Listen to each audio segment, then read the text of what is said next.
For Paul McCartney, music has always meant far more than simply earning a living. Across his life, it has felt like an ongoing conversation, a connection between the songs he admired as a young boy and the music he would later help create with the Beatles. During interviews throughout the years, McCartney has frequently reflected on recordings that shaped the way he learned to write songs. Certain influences came from artists he admired while growing up in Liverpool.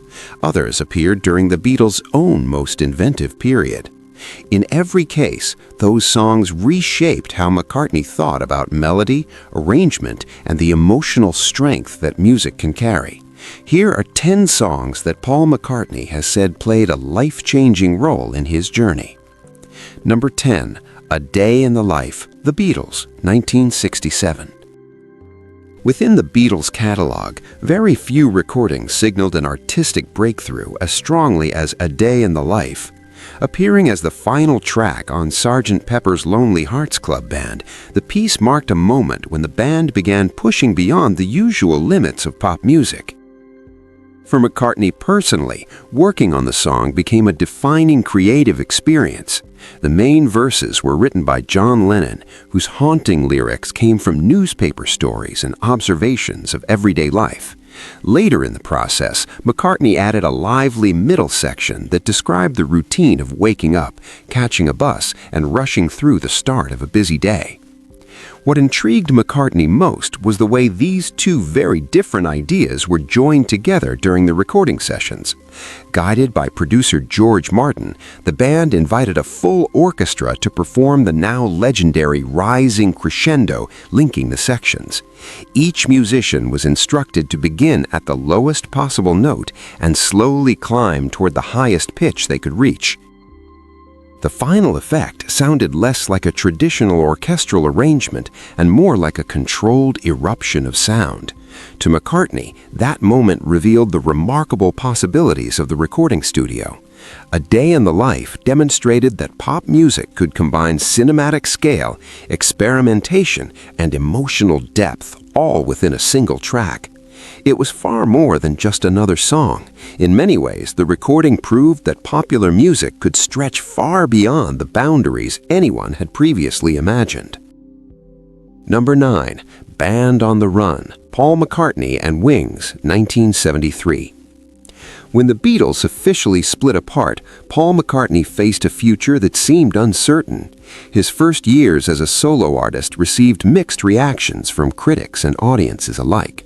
Many reviewers compared his new material unfavorably to the legendary body of work he had created with John Lennon, George Harrison, and Ringo Starr. That perception began to change dramatically once Band on the Run was released. Recorded by Wings and appearing on the 1973 album of the same name, it soon became one of the most important highlights of Paul McCartney's solo career. The sessions themselves unfolded under unusual circumstances. The recording took place in Lagos, Nigeria, where the group encountered several unexpected obstacles, including missing equipment and a much smaller lineup after some band members left shortly before the sessions began. Instead of abandoning the project, McCartney chose to continue working despite the setbacks.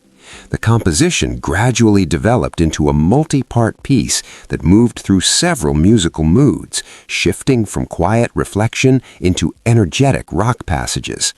Structurally, the song echoed the ambitious style of songwriting McCartney had explored during the Beatles' later years. For McCartney personally, the song's success carried deeper significance than simple popularity. It demonstrated that he could still create bold and adventurous music outside the shadow of the Beatles. Band on the Run therefore became more than just a successful single. It represented a moment of creative renewal, confirming that McCartney's songwriting instincts were still as strong as ever. Number 8, I Want to Hold Your Hand, The Beatles, 1963. In McCartney's life, certain songs changed everything, not because of who wrote them, but because of the opportunities they created. I Want to Hold Your Hand was one of those defining moments.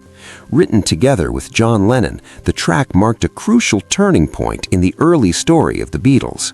By the end of 1933, the band had already become hugely popular throughout Britain. However, one major dream still remained: winning over the American audience. The recording captured the energetic spirit that defined the Beatles during that era. Lennon and McCartney's tight vocal harmonies, combined with a driving rhythm and the explosive opening chord, created a sound that felt both polished and electrifying. When the single was released in the United States at the beginning of 1964, the reaction was immediate. The song quickly reached #1 on the American charts and helped trigger what soon became known as Beatlemania across the country. For McCartney, that moment transformed everything. The Beatles suddenly evolved from a successful British band into an international cultural phenomenon. Looking back, McCartney has often said that "I Wanna Hold Your Hand" represented much more than just another hit record. It was the song that carried the Beatles across the Atlantic, and in doing so, changed their lives forever. Number 7. Eleanor Rigby, The Beatles, 1966. By the middle of the 1960s, Paul McCartney had begun pushing his songwriting toward entirely new directions. One of the most striking examples of that change appeared with Eleanor Rigby, released on the Beatles' 1966 album Revolver.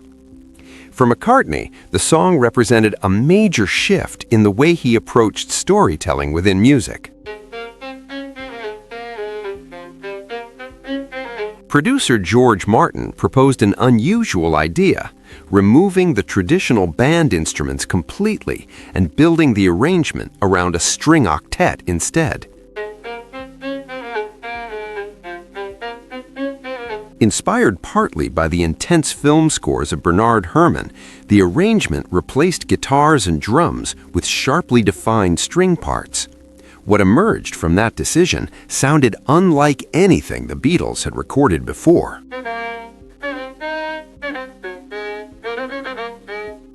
To Paul McCartney, Eleanor Rigby demonstrated that pop music could carry the emotional depth of classical composition while telling a story with cinematic power. The track showed that even with minimal instrumentation, a song could create a huge and dramatic atmosphere. In several ways, the piece reshaped how McCartney approached arrangement and narrative writing. It revealed that songwriting possibilities stretched far beyond the traditional boundaries of rock music. After realizing that freedom, McCartney continued exploring new directions for what music could become. Number 6. Maybe I'm Amazed, Paul McCartney, 1970. When the Beatles finally separated in 1970, Paul McCartney entered a period filled with uncertainty and emotional strain. The band that had defined nearly his entire adult life was suddenly gone, leaving him questioning both his future in music and his own sense of identity. From that difficult moment came one of the most personal songs McCartney would ever create, Maybe I'm Amazed. Released on his first solo album, McCartney, the song served as a heartfelt tribute to his wife Linda, whose encouragement helped him endure the final turbulent days of the Beatles. Musically, the recording revealed a new side of McCartney's songwriting approach. Unlike the carefully layered productions he often created with the Beatles, this track felt raw, immediate, and emotionally direct. The piano-driven arrangement allowed McCartney's voice to carry the full emotional weight of the song. For McCartney, the recording marked an important turning point. It showed that he could still create songs with the same emotional strength that once defined the Beatles' greatest recordings. Over time, Maybe I'm Amazed became widely recognized as one of the finest pieces in McCartney's solo catalog. Yet for McCartney, its importance went beyond praise from critics or audiences. It reminded him that the most powerful inspiration had never really changed. Honest emotion expressed through music remained the true source of his creativity. Number 5. Bebop-A-Lula, Gene Vincent, 1956. Long before Paul McCartney joined the Beatles, he was simply a Liverpool teenager captivated by the new sound arriving from America. One of the records that left a lasting impression on him was Bebop-A-Lula by Gene Vincent. Released in 1956, the track quickly became one of the defining songs of early rock and roll. Vincent's relaxed vocal style, combined with the band's slow, swaggering rhythm, created a sound that felt completely different from the polished pop music of the era. For McCartney, hearing records like this opened the door to an entirely new musical world. Alongside artists like Elvis Presley and Little Richard, Gene Vincent embodied a rebellious spirit that young musicians across Britain found irresistible. The stripped-down rockabilly style also revealed an important lesson about songwriting. A powerful song did not always require elaborate arrangements. Sometimes a simple rhythm, a memorable melody, and the right attitude could create a record that changed everything. For McCartney, Bebop-A-Lula became part of the musical foundation that eventually led him toward rock and roll. It showed him the excitement and freedom that music could provide. Like many young musicians in Liverpool during the late 1950s, McCartney listened carefully to those records, absorbing their sound and spirit, elements that would later shape the music of the Beatles themselves. Number 4. Penny Lane, The Beatles, 1967. For Paul McCartney, many songs began with a simple memory. Released as a single by the Beatles in 1967, Penny Lane was inspired by a real place in Liverpool, the busy intersection near the neighborhood where McCartney and several of his bandmates had grown up. Rather than composing a typical pop lyric, McCartney structured the song as a series of small cinematic moments. Each verse introduces another figure from the street, the barber displaying photographs in his shop window, the banker rushing through the rain, and the fireman carefully polishing his engine. For McCartney, the song revealed something important about how stories could be told through music. He had long admired writers who could transform ordinary moments of life into vivid and unforgettable scenes. With Penny Lane, he realized that songwriting could achieve the same effect. The studio version of the track added yet another layer to the idea. Producer George Martin arranged the recording with a colorful range of instruments, highlighted by the famous piccolo trumpet solo played by David Mason. The bright flourish, inspired by Baroque-style music, gave the song a unique musical texture that lifted the entire arrangement. Listening to the completed track confirmed something McCartney had begun discovering during the Beatles' most inventive years. A pop song, he realized, could blend nostalgia, sophistication, and playfulness within a single piece. Because of that, Penny Lane became much more than a simple memory of Liverpool. It stood as evidence that pop songwriting could portray the details of everyday life with striking clarity. Number 3. All My Loving by the Beatles in 1963. Among the first songs Paul McCartney composed for the Beatles, All My Loving remains especially meaningful to him. The track was recorded for the album With the Beatles at a time when the group's career was accelerating rapidly. Beatlemania was spreading across Britain, and the band's schedule was filled with non-stop touring and recording. McCartney later remembered that the song came to him in a rather unusual way. While riding on a tour bus, he wrote the lyrics first as if they were a short poem, without thinking about the melody at all. Only later did he pick up a guitar and compose the music that would carry those words. The finished song emerged as a bright and energetic love track built around a lively rhythm and tight vocal harmonies.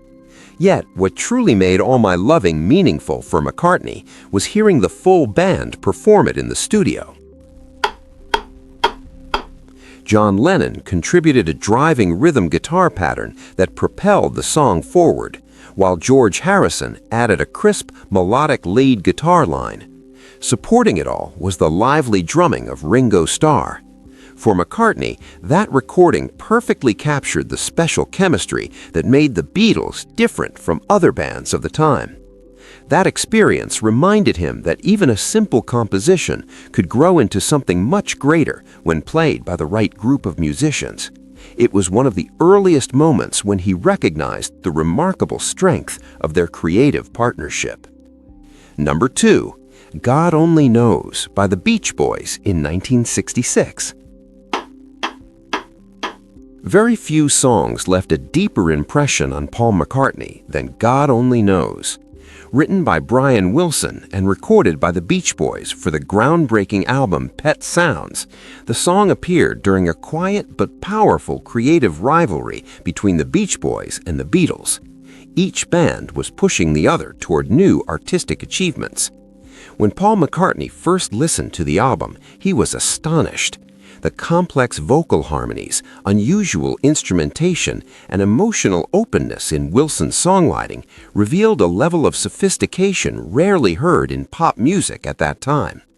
Among all the tracks, however, God Only Knows affected him the most. Built upon delicate vocal layers and orchestral textures, the arrangement carried a warmth and vulnerability that deeply moved McCartney. The melody unfolded with the balance of a classical composition, while the harmonies created a glowing and expansive sound.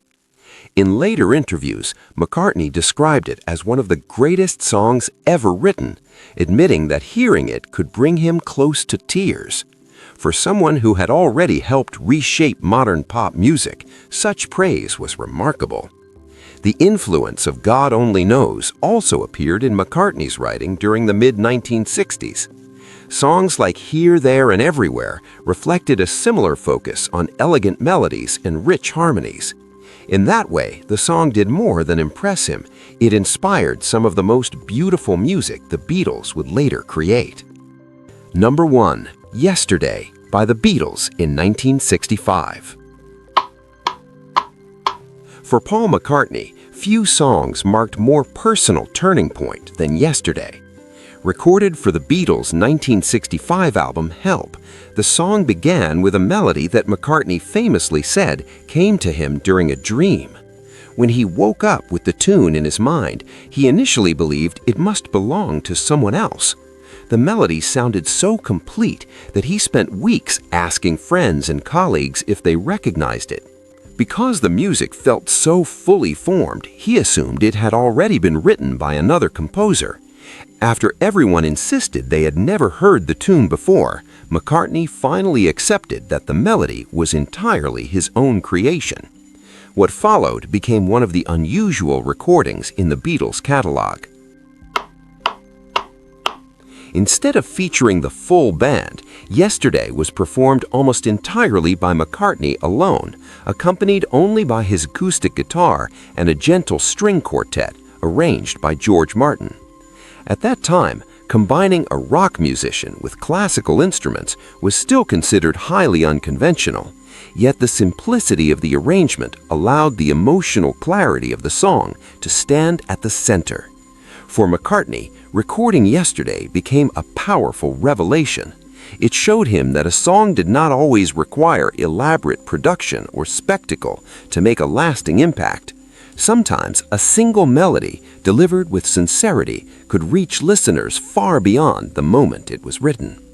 Over the years, the song became one of the most frequently recorded compositions in modern music. But to McCartney, its meaning was always more personal.